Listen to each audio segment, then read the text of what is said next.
in to an all-star edition. We are about to present the 2022 Ballpark Digest Mid-Season Atlantic League All-Stars. I'm Jesse Goldberg Strassler, with enormous thanks to the Atlantic League of Professional Baseball and Kevin Reichard from Ballpark Digest. I'm joined by the victorious managers from the first half. The manager of the Gastonia Honey Hunters, Goose Gozzo. Goose, good to see you. Good to hear from you guys. Excellent to be here. And the manager from the North Division first half champion, Southern Maryland Blue Crabs, Stan Cliburn. Thank you for giving of your time. Hello, guys. Thanks for having me on. It's a pleasure. As we discuss and introduce each All-Star, I'm going to turn to the manager of that division, and we'll let you know why these players are worthy of their midseason All-Star nod. But first, Stan, I wanted to come back to you. What a first half for Southern Maryland. How was this for you? Well, it was just a half where the guys played so hard the whole time. We express around here, play all 9 innings. And when you look up at the scoreboard, and if it's in your favor, you celebrate. If you come a little short that particular night, then, you look yourself as a team and see how you played overall that night and what shortcomings that you might have come about that caused you to lose that game. And our guys buy into that. We had so many comeback wins this first half, 48-18, which set an all-time half record percentage point, 727 in Atlantic League history. And, I look back on all the teams in this league, the 2015 Somerset Patriots, who beat us here in Southern Maryland for the Atlantic League Championship, had won 50-20 that particular year in 2015. We broke that record in percentage points. So just a great bunch of guys. The ball did bounce our way. I will say that. There's a lot of luck involved in winning streaks like we had, 12 and 8 and 7, a couple of 5s. But the ball bounced our way. But we forced action. We hustled on base hits. We hustled down the line. We went first to third on teams, and we forced the action, and it was real good. And most of all, we stayed healthy. That's the main thing. But tremendous half, and just a tribute to a great organization and a great bunch of players. It's going to be exciting to see how Southern Maryland does in the second half after a record-setting first half. Goose, to you and Gastonia, you overtook High Point in June. What was the turning point? Well, coming into the season, we kind of knew that we needed to kind of up our pitching a bit, and we spent a lot of time and energy, and obviously, a good portion of our payroll to really stabilize our pitching. Feel like we can if we could stay in every game, we could kind of wreak a little havoc on the base paths with our speed. Feel like we have a combination of, some nights it could be power, some nights it could be the speed. Also, like Maryland, we have 2 rules. We're going to play hard, and we're going to show up on time. We got to play all 9 innings. We're never out of the game, never feel like we're out of the game. Go hard, play hard. And I think the guys bought into it. I think, like I said, with that mix of good pitching, a very nice bullpen, and guys that get on base. We minimized our strikeouts. We want to be able to score runs in different ways. We like to move runners, and the guys all bought in. And they go out there, they play hard. They measure themselves up against the other team, and they want to win series. Our goal is to go into a city, or if a team comes into us, we want to try to win the series. If we keep winning series, we're going to be okay. We're going to be right in the thick of it. And we got hot, at the right time when we did come into a High Point. We got hot to kind of catch them, and then we just continue to stay hot. And actually, we're still pretty hot right now. So very proud of the guys, and happy for the organization as well. We're going to come back to each of your teams on an individual basis. You mentioned measuring yourself. Well, let's discuss 13 players who distinguished themselves in the first half. And we're going to begin with the midseason all-star catcher. Stan, I turn to you. Catcher Colton Shaver of the Lancaster Barnstormers. Yes, does a very good job up there. He's a guy that, I think Ross Peoples, when he signed Colton, was more or less looking for nothing but offense out of the man. A big guy, big presence behind the plate. You know, I know that pitching staff probably loves throwing to him because of his stature. You know, he's a big, wide framed guy. But I really like the way he handled himself behind the plate. Calls a good game, keeps the pitcher's rhythm good. He works a fast pace. And then when he goes out and gets that bat, you know, he's a threat to hit a home run, hit a ball in the gap at any time. So this was a good choice. Arm wise, he throws runners out. He's got a good quick release. And it was a good choice for Colton to be named the all-star catcher. Speaking of a guy who can hit a home run, and a guy who's a threat at home plate, let's go next to his teammate. The first baseman on the midseason All-Star team is Kelly Dugan. Yes, another first baseman with Lancaster that Ross has done a fine job with. I saw Kelly a lot last year, even this year. You know, when you go up and face this guy's a tough out. I can remember his last at bat against us probably 3 weeks ago to end the game. I think he took a 13 pitch at bat. That's how tough this guy is to get out. He's seeing the ball a long time. And when he does put it in play, it's electric. Got plus power, hitting the balls to all fields. Of course, I know he likes that short porch there in Lancaster, but the home runs he hits, those balls are out of any ballpark in the Atlantic League. So very good player, very intense player, and a winner. I really like Kelly Dugan. Kelly was the Co-Atlantic League Player of the Month in May. To the Atlantic League Player in the month of April, and Goose, I turn to you because this is your very own honey hunter. The midseason All-Star at second base is Joseph Rosa. Oh, excellent choice. Obviously, his numbers speak for themselves, but he's a guy that you know, he can go out and he can get 2 or 3 hits a day, or he could, you know, hit a game-winning type home run. He's got gap-to-gap power.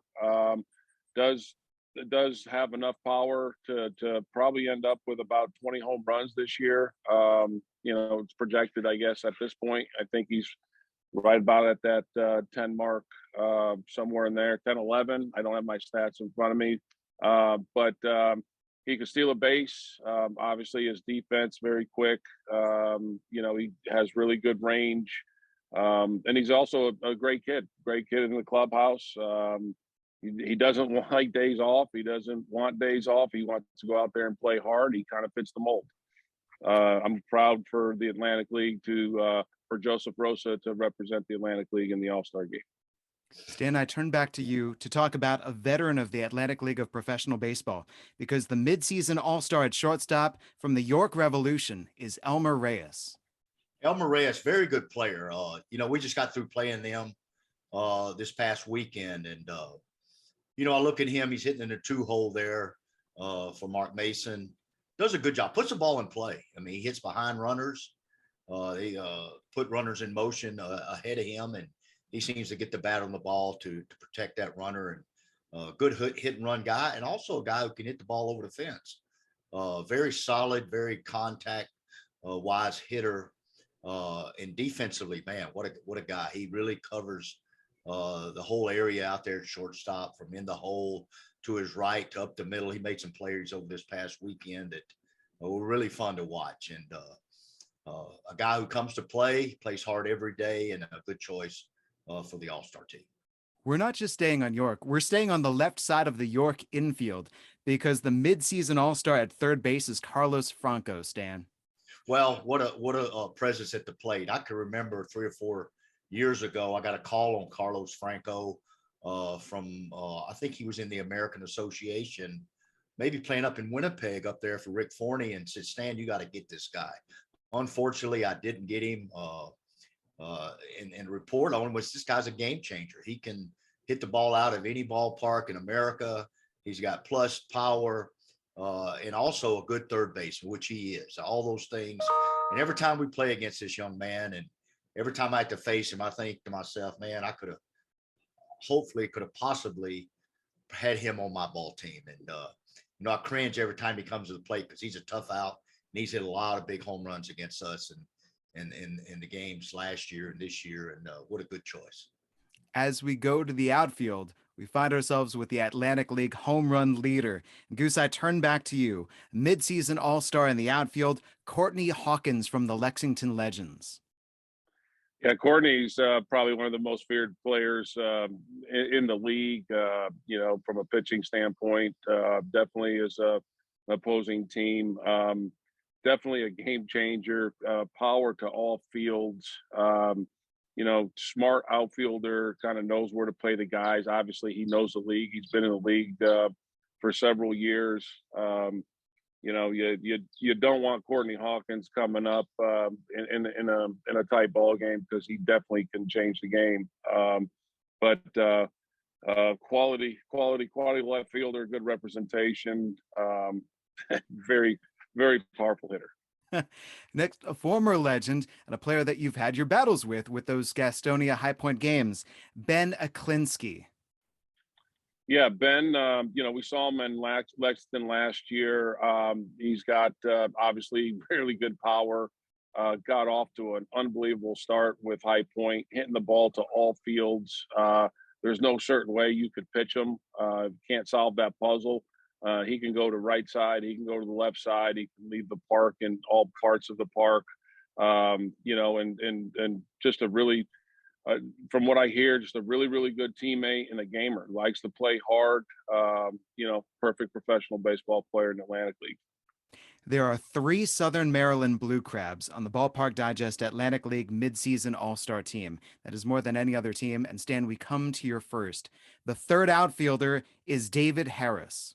What a great year David's having. In fact, that's, as we speak now, went into the game yesterday hitting 350, leading the league, had 3 hits yesterday. So I think he's up to 356 now, leading the Atlantic League in batting average. And also, mostly a DH all year, does play left field and does a good job in the outfield. But what a guy. We were really concerned about David a little bit this year. Had some health issues last year with his hip flexor and a couple of injuries that were very maybe career ending. Went out, had some great rehab over the winter time, and got with some doctors down there in Texas and Houston, and really got him going. And he was a late sign for us, but what a blessing in disguise, man. This guy's been everything that you could ask for a young man. It almost looks like he's restarted his career again. The way he's having hits for power, hits to all fields, and he really doesn't look like he can run the bases because of maybe his leg injuries he's had in the past. But you put that guy out there, he's what I mentioned earlier about why the Blue Crabs have had success of guys running balls out. He's had a lot of infield base hits that started rallies on plays where he's just beat the ball out at first base. And I worry about him all the time, does that head first slide at first base, but I'm not going to change that because he gets there and gets base hits. But a great addition to our ball club again this year, and what a great all-star.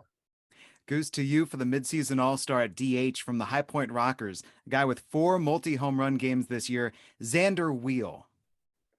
Yeah, definitely another guy that you don't want to face in a tight ball game. Just good compact swing. Doesn't miss fastballs. You better locate that fastball, because he's not going to miss. He's not going to miss fastballs. Obviously, a veteran player.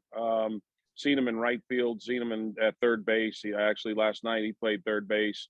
But again, what a year he's had and is having. You gotta make sure you pitch to him. You can't just throw him 3 strikes and hope to get him out. He's one of those guys that can hurt you, especially if he dials in on you. You can be backing up bases pretty quick. But excellent talent. Glad to have him represent the All-Star team. From that awesome lineup of hitters, we turn our attention now to the pitchers. And I should mention that these Ballpark Digest Atlantic League midseason All-Stars were selected in a vote of the 10 league managers. All right, Stan, to you, because the first pitcher that we're going to name, his middle name is Valentine. As I was looking him up, you must love what Mackenzie Mills has brought to your Blue Crabs. Well, I do. He was a late sign also by us.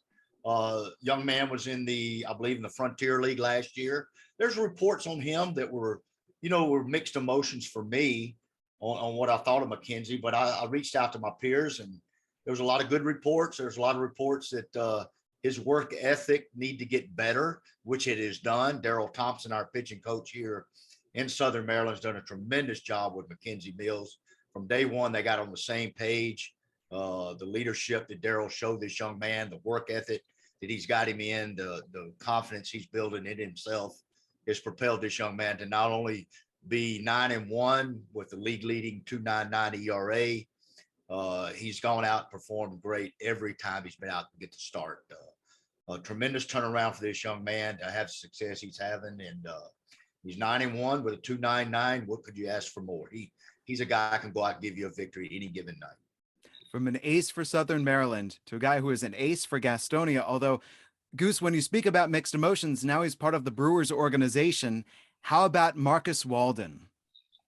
Well, it's always great to see guys, get back to affiliated ball. I mean, that's basically what this is all about. But very fortunate to have someone like Marcus Walden. I mean, we could talk about all the things that he does.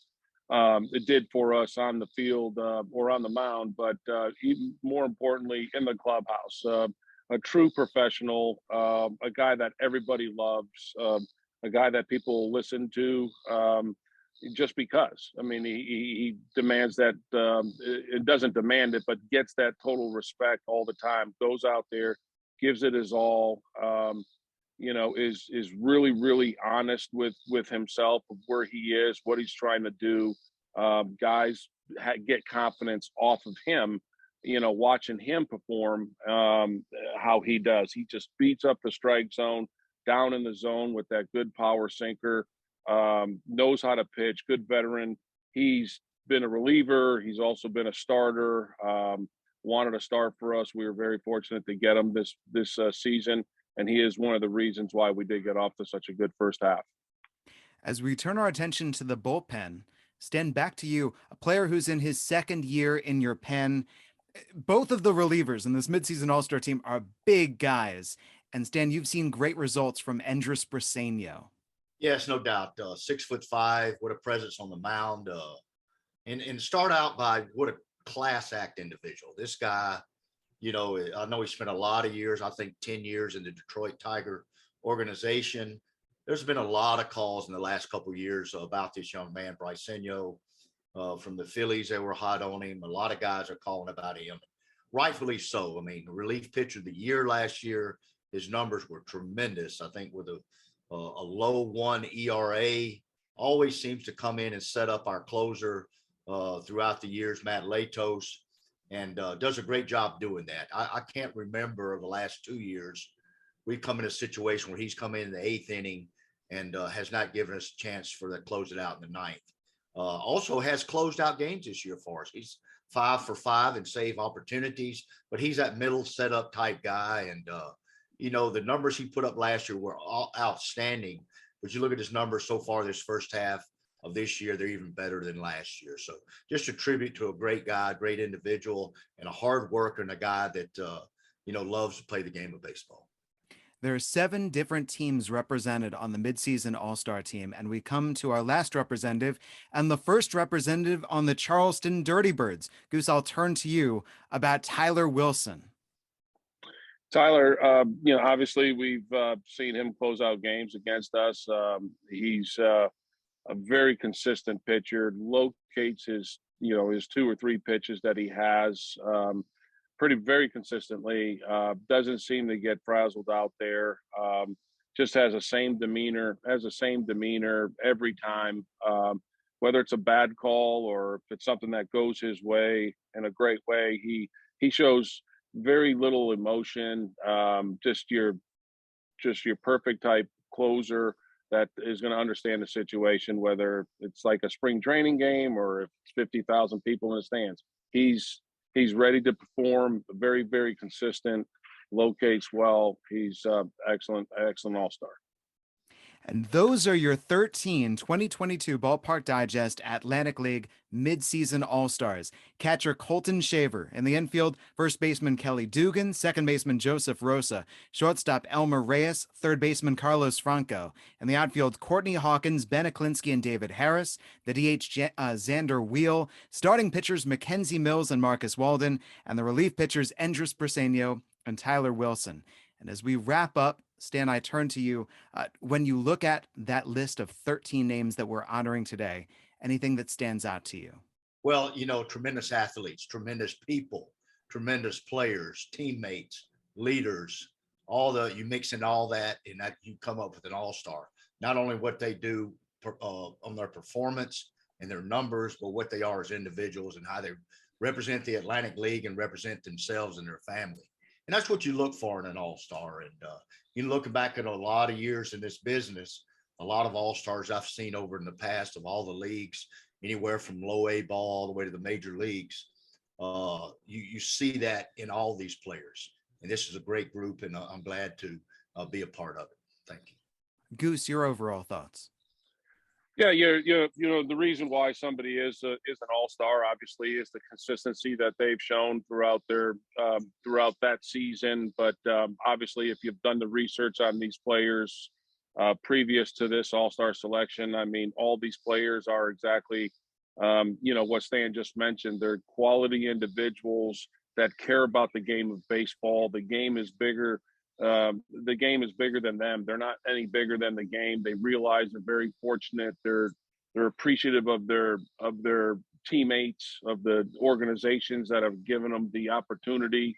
The teammates that obviously help them receive those stats. I mean, it takes everybody on a team to make an all-star. Actually, now it's the numbers that they get that allows us to vote on them and writers to vote on them. But all of them are quality individuals, and not to take anything away from them, but there's several others in the league that are also very similar type players that just fell a little bit short. Baseball continues into the second half for the Atlantic League of Professional Baseball. Enormous thanks to the Director of Communications, Steve Schutt, to the Director of Social Media, Andrew Banstra, and to Ballpark Digest, Kevin Reichard. Go to ballparkdigest.com and subscribe. And to our champion managers for the first half in the North Division of the Southern Maryland Blue Crabs, Stan Cliburn, thank you. Thank you. And of the South Division first half champion, Gastonia Honey Hunters, Goose Gozzo, thank you. Thank you. I'm Jesse Goldberg-Strassler, and this has been your announcement of the 2022 Ballpark Digest Atlantic League Midseason All-Stars. And now enjoy the second half of the year for the Atlantic League of Professional Baseball.